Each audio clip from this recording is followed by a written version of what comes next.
when Zinedine Zidane tells Real Madrid's club president Florentino Perez to do whatever it takes to make sure that they sign you, you know that you are an elite footballer. Do you know how good at football you have to be for Antonio Conte to christen you the best footballer in the world? When Pep Guardiola is desperately looking to re-energise Manchester City's brilliant midfield, do you know how good at football you have to be for Pep Guardiola to consider you the solution? That's right, you have to be sensational. The player that I'm talking about here is, of course, the one, the only, Paul Pogba.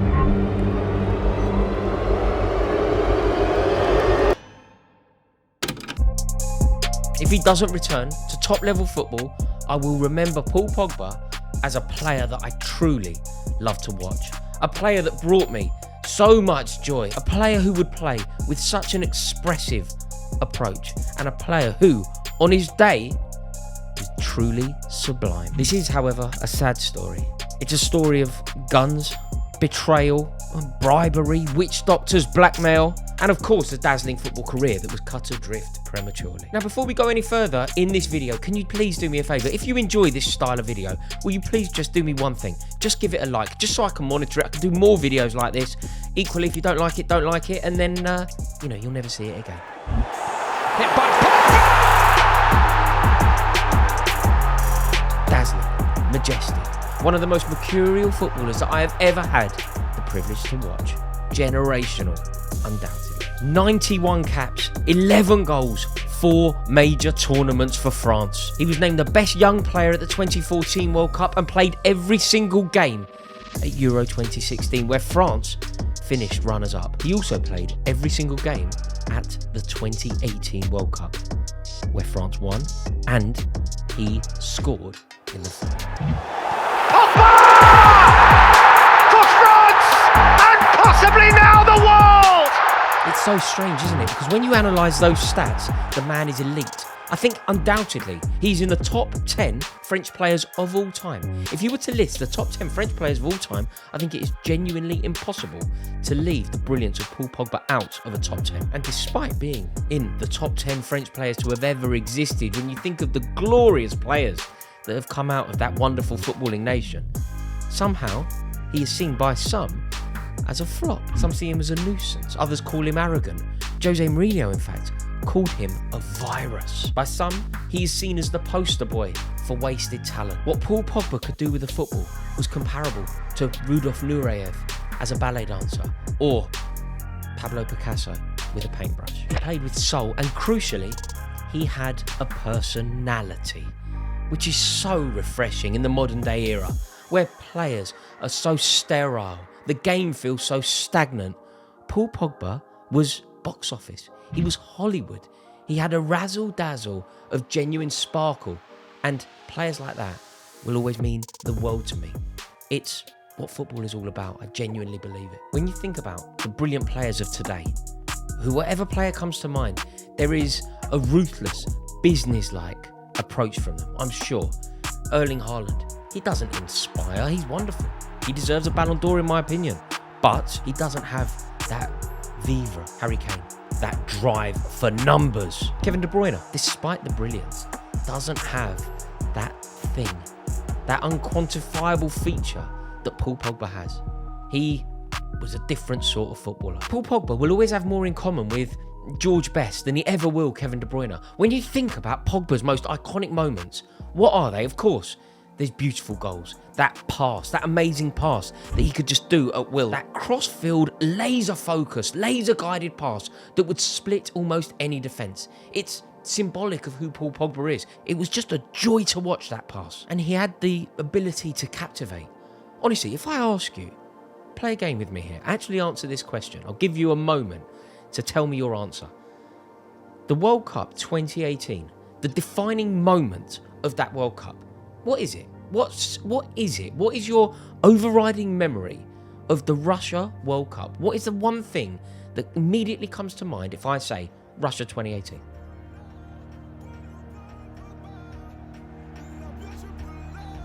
Do you know what it is for me?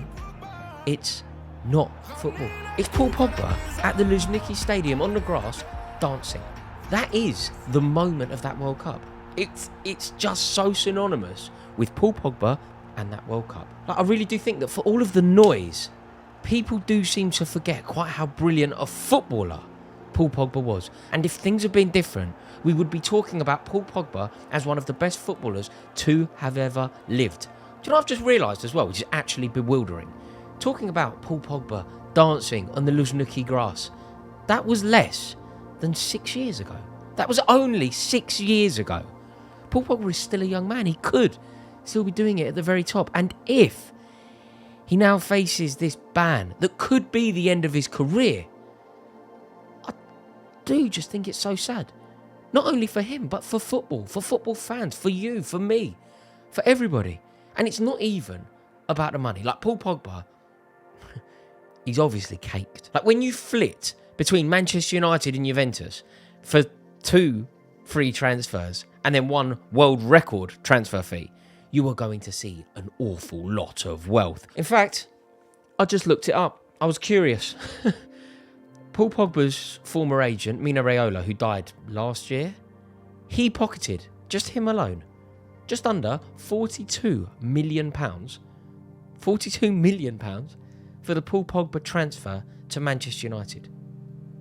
Imagine what Pogba received. I think it's fair to say that Fergie and Mino Raiola didn't see eye to eye. Off the back of that comment, Ferguson said about Raiola that he was so lacking in football knowledge and was so disruptive to Paul Pogba's career that he wasn't interested in football at all, and he wouldn't have even known if Paul Pogba was left or right-footed. However, when you do think about it, isn't it a shame that Paul Pogba didn't get to play under Sir Alex Ferguson properly? Ferguson is exactly what Paul Pogba needed. You know how in this country we often say it's a shame that Paul Gascoigne never went to Manchester United when he had the opportunity. He went to Tottenham, the bright lights of the West End of London, all would have had a slightly destructive impact on Paul Gascoigne.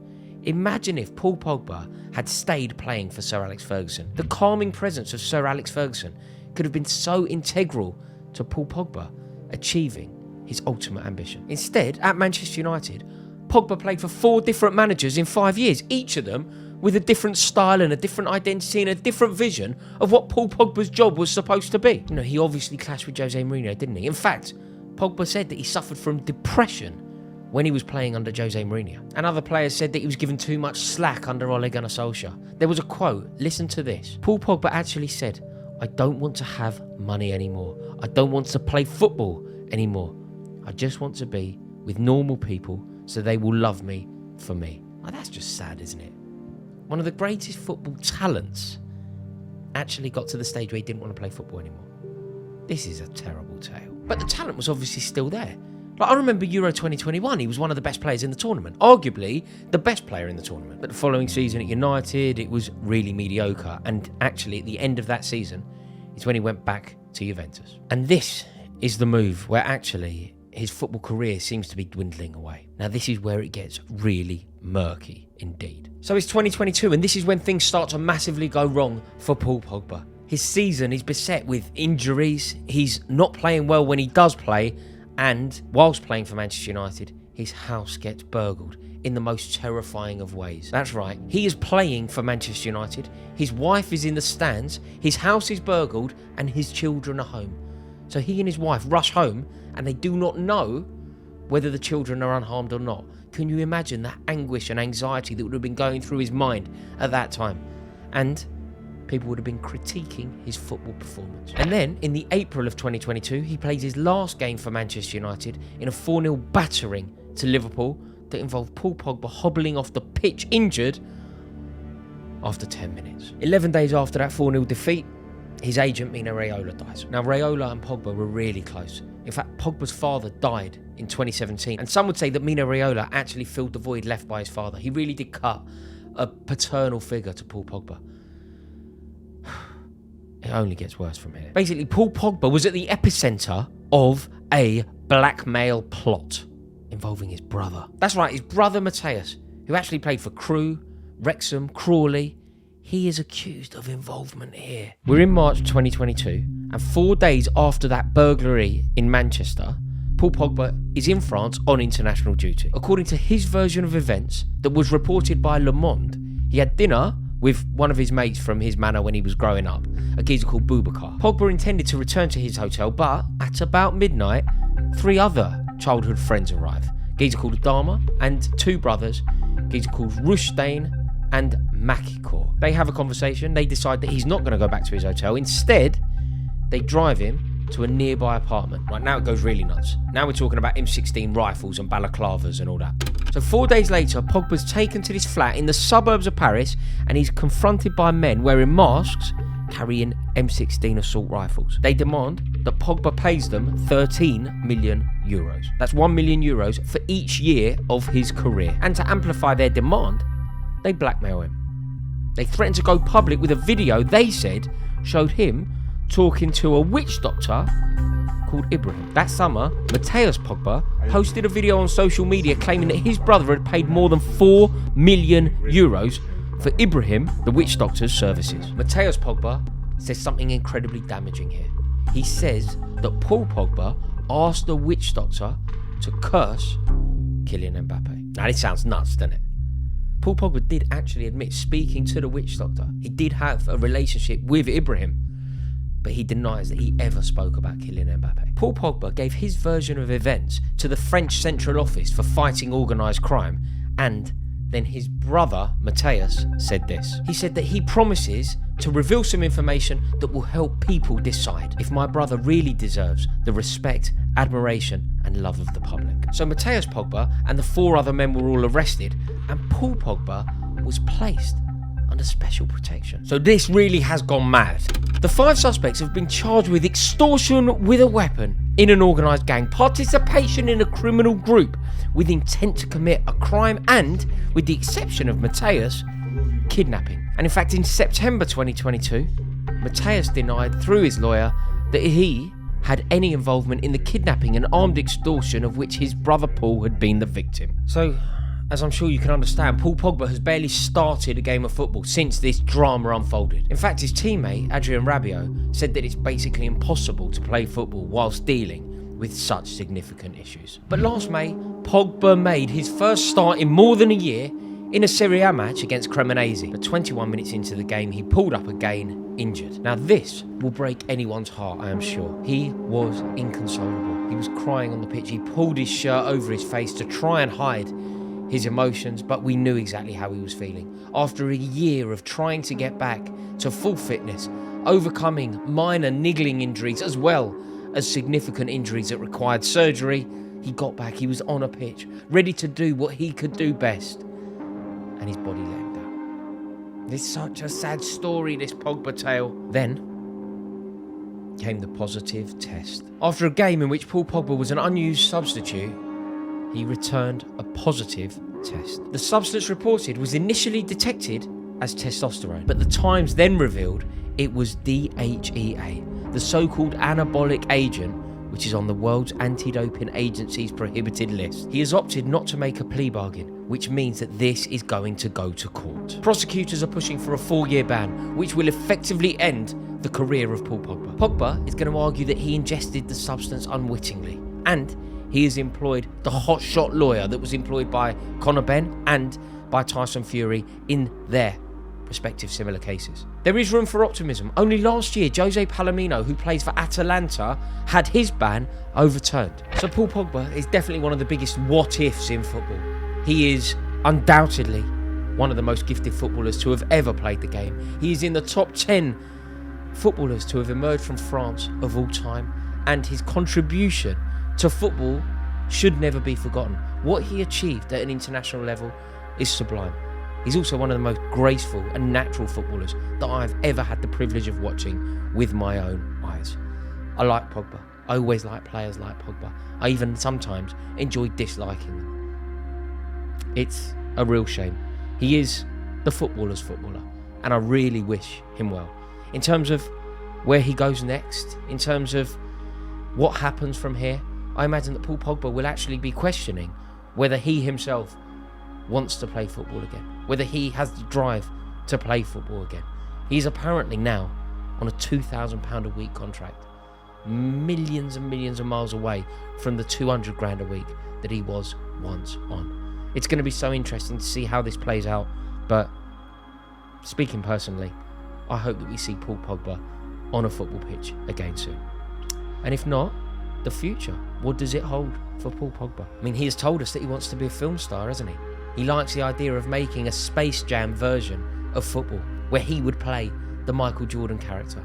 And I think he'd be great at that, to be honest. I really do. I just think that what we should try and do as we end this video is just remember the brilliance of Paul Pogba, the unimaginable quality, the dazzling array of passes, the exuberant personality, and that iconic cross-field pass. You're not going to like this at all, but give me a raconteur like Paul Pogba rather than an ice-cold killer like Kevin De Bruyne. I will always prefer the flamboyant personality. Give me a Ronaldinho over a Messi.